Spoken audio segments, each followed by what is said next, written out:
চতুর্থ বছর মায়ের জন্য রক্তদান কিভাবে সাজিয়েছেন, কি হচ্ছে?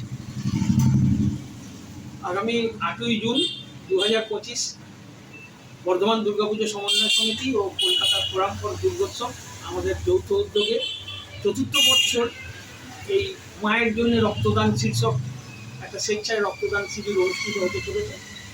আমাদের বর্ধমানে হচ্ছে আলামগঞ্জ কল্পতরু ম্যারেজ হলে এবং কলকাতায় নেতাজি ইন্ডোর স্টেডিয়ামে একই সঙ্গে একই দিনে সকাল 10টায় এই রক্তদান অনুষ্ঠান শুরু হবে। এই উপলক্ষে আমরা বিভিন্ন ওয়ার্ডে প্রচার করছি এবং বিভিন্ন পুজো কমিটির সঙ্গে আমরা যোগাযোগ করেছি। একত্রিত করে কিছু জায়গায় আমরা কয়েকটা পুজো কমিটিকে একসঙ্গে ডেকে নিয়ে এসে তাদের সঙ্গে আলোচনা করেছি কীরকমভাবে ব্লাড ডোনেশন করতে হবে।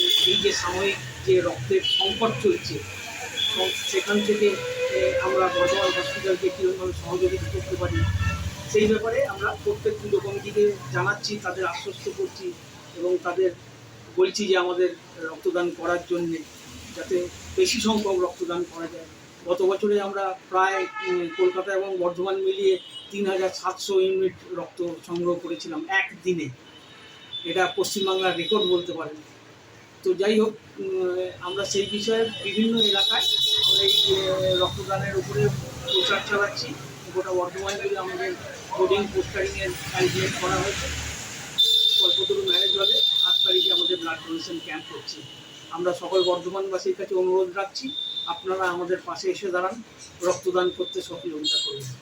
ধন্যবাদ। আপনার নাম পরিচয়? আমার নাম প্রণবেশ্বর চন্দ্র, আমি দুর্গাপুজো সমন্বয় সমিতির একজন সদস্য।